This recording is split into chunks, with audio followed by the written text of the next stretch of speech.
இன்னைக்கு தியேட்டர்ஸ்ல ரிலீஸ் ஆயிருக்கிற பராசக்தி படம் எப்படி இருக்கு அப்படின்றத இப்ப வந்து பார்த்துருவோம். ஸோ இந்த படத்தோட கதை உங்க எல்லாருக்குமே தெரியும். ஹிந்தி இம்போசிஷன தடுக்கிறதுக்கு புறநானூறு அப்படிங்கிற ஒரு ஸ்டூடண்ட்ஸ் கூட்டத்திற்கு தலைவரா வந்து சிவகார்த்திகேயன் வந்து இருக்காரு. இந்த ஹிந்தி இம்போசிஷன் பில்ல உண்மையிலேயே தடுத்தாங்களா இல்லையா அப்படின்றது இந்த படத்தோட மொத்த கதை. இந்த படத்துக்கு எனக்கு ரொம்ப புடிச்ச விஷயம் அப்படின்னு பார்த்தீங்கன்னா, பாசிட்டிவா இருக்கிறது வந்து ஸ்ட்ராங் கன்டென்ட். ஹிந்தி இம்போசிஷன் அப்படின்றது வந்து இதுவரைக்கும் எந்த படத்துலயும் நான் பேசி பார்த்ததில்ல.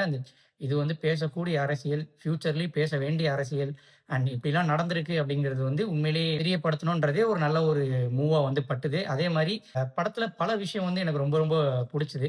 எஸ்பெஷலி அந்த ப்ரீ இன்டர்வல் சீன்ல வந்து ஒரு ஹிந்தி இம்போசிஷனால எந்த அளவுக்கு கான்சிக்வென்ஸ் வந்து ஃபேஸ் பண்ண முடியும் அப்படின்றத வந்து ரொம்ப நல்லா காமிச்சிருப்பாங்க. அதே மாரி வேலைவாய்ப்பு எப்படி இந்த ஹிந்தி இம்போசிஷனால தமிழ் மக்களுக்கு போகுது. ஹிந்தி எப்படி திணிச்சிருக்காங்க அப்படின்றது எல்லாமே நம்மளுக்கு வந்து ரொம்ப நல்லா காமிச்சிருக்காங்க. எஸ்பெஷலி இந்த ஃபர்ஸ்ட் ஹால்ஃப்.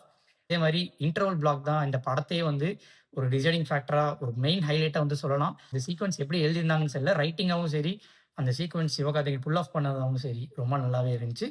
அதே மாரி technical aspects, making and period செட்டப்க்கு ஏத்த காஸ்டியூம்ஸ் அண்ட் சினிமாட்டோகிராஃபி, ஃப்ரேம்ஸ், விஷுவல்ஸ்ன்னு எல்லாமே வந்து பயங்கரமா வந்து பண்ணியிருக்காங்க. ஸோ ஆக்சுவலி நம்மளே அந்த 1959 அந்த டைம்ல எனக்கு போகிற மாரி அந்த அளவுக்கு ரொம்ப நல்லா வந்து பண்ணியிருந்தாங்க.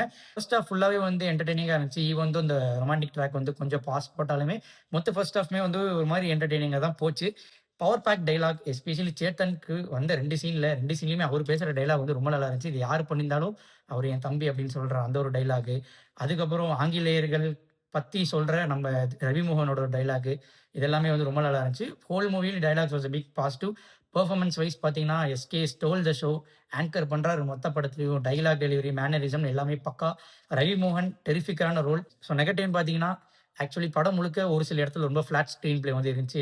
ஆனா ஆக்சுவலி ஃபர்ஸ்ட் தமிழர்கள் ஹாஃப் ஹிந்திக்கு பார்த்தீங்கன்னா, எதிரானவங்க இல்லன்னு நான் ரொம்ப நினைக்கிறேன். ஆமா, நாங்க ஹிந்தி திணிப்புக்கு தான் எதிரானவங்க. தேவையில்லாத ஹிந்திக்கோ ஹிந்திக்காரங்களுக்கோ இல்ல. அங்கங்க கொஞ்சம் ஒரு பாஸ், ஒரு ஸ்பீட் பிரேக்கர் மாரி தான் இருந்துச்சு. செகண்ட் ஹாஃப்ல அந்த பொள்ளாச்சியில நடக்கிற அந்த சீக்வென்ஸ் வந்து எனக்கு அந்த அளவுக்கு வந்து கன்வின்சிங்கா படல.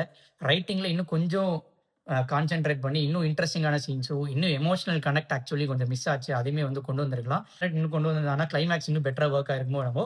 ஸோ படம் முழுக்க எமோஷனல் கனெக்ட் வந்து கொஞ்சம் ஆன் அண்ட் ஆஃபாவே தான் எனக்கு வந்து பட்டுது. 15 நிமிஷம் அட்லீஸ்ட் ட்ரிம் பண்ணியிருக்கலாம். இந்த கதை 2 மணி நேரம் சொல்ற அளவுக்கு ஒரு ஸ்டஃப் இருக்கிற கதை மாரி எனக்கு தெரியல.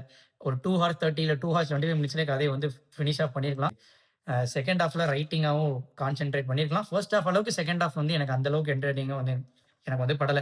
ஸோ ஓவரால் இந்த படம் எப்படி இருக்குன்னு பார்த்தீங்கன்னா, ஒரு டைம் பார்க்கலாம். ஒரு டீசென்ட்டான வாட்ச். 5க்கு ஒரு 3 மார்க் கண்டிப்பா வந்து குடுக்கலாம். ஸோ ஆக்சுவலி முழு பொட்டன்ஷியல இது ரியலைஸ் பண்ணல. Still it's not bad. டெஃபினட்டா டீசென்ட்டா இருந்துச்சு. ஒரு டைம் பார்க்கலாம்.